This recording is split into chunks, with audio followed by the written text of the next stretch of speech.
Chapter 6 Evil Stirs September 12th, 2007, 8:17 a.m. Malevolence came through the gates, marching stridently. His wings were tucked tightly along his torso in a braggart show of conceit.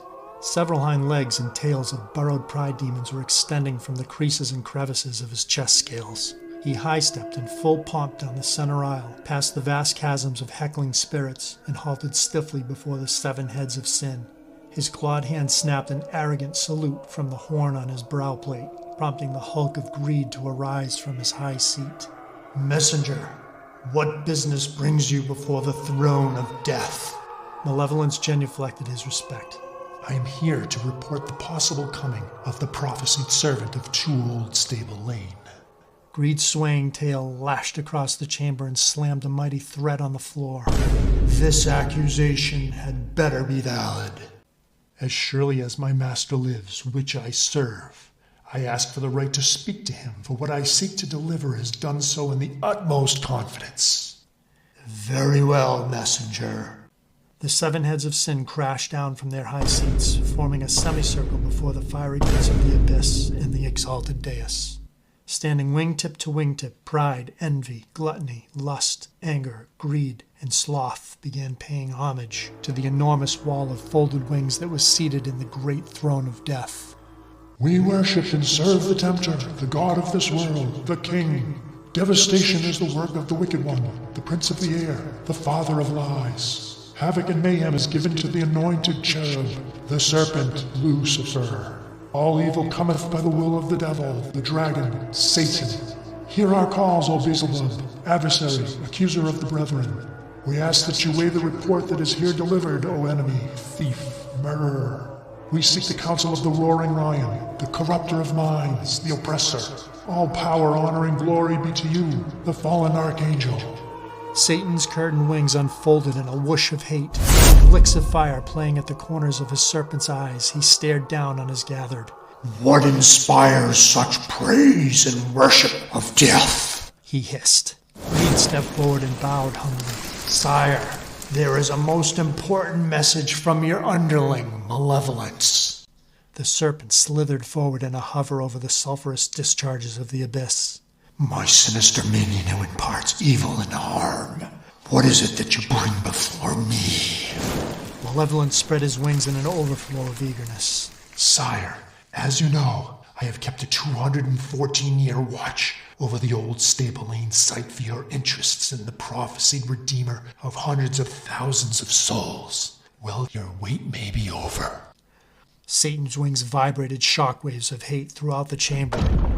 "What leads you to this conclusion?" "A woman, Susan Blake, made an offer last night to buy the property. As a precautionary measure, I staked self-defeat at her apartment first thing this morning, which worked out well considering he came to me only moments ago with news. The offer has been accepted." "And you feel this woman could be the one?" "Yes, sire. There's something about her." "Very interesting." Satan pulled back to his throne, scheming. The demons fell quiet, even the hecklers, as they awaited the decision of the king. Finally, with a booming flap of his wings and a crackle of jettison fire from his nostrils, he expanded to fill the hall with his wicked essence. "I am sensing that I should not take any chances with this one. A redeemer of hundreds of thousands of souls. We shall see about that." Satan's evil began to shake the chamber from furthest reach to furthest reach, causing geysers of sulfur and burning gases to sear a widespread torment. "This calls for a plan that will lay waste, that will pull her down before she can be lifted up. I want saturations of demons in place to kill, steal, and destroy everything about this woman's life. If she has children, I want them annihilated. If she has friends, I want them afflicted. If she is married, I want her oneness shattered." "She is divorced," Malevolence stated with a chortle. "Ah, so you've already drawn first blood. Very good." Satan blew scathing flames from his forked tongue. malevolence. I am putting you in charge of her downfall. Take as many hecklers as you need. Criticizers, self-doubters, self-pity specialists, self-defeaters, self-loathers, negative attitude causers, selfishness instigators, despair starters. I want her to know evil, to know pain. Give her emotional turmoil and suffering. Make her feel fear, hate, disgust, stubbornness, pride, worry, concern, hopelessness, doubt, confusion, regret, anger, jealousy. Attack her weaknesses and addictions. Pound her wherever you can. Satan flapped a thunderous course to the edge of his supply chasms. Plunging his taloned hands into their depths, he removed a horde of hecklers and dumped them at Malevolence's feet. Here, take these seeds of darkness and whatever other virulent spirits you think may be required. The extent of my resources is yours to use toward her downfall.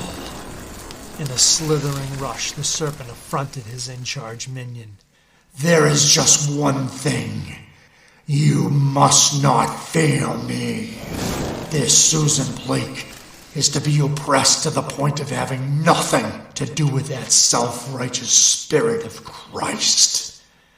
Do you hear me? Yes, sire. Your will be done. So be it. He sprung in a leap over the abyss and turned to preside over his army of ill will.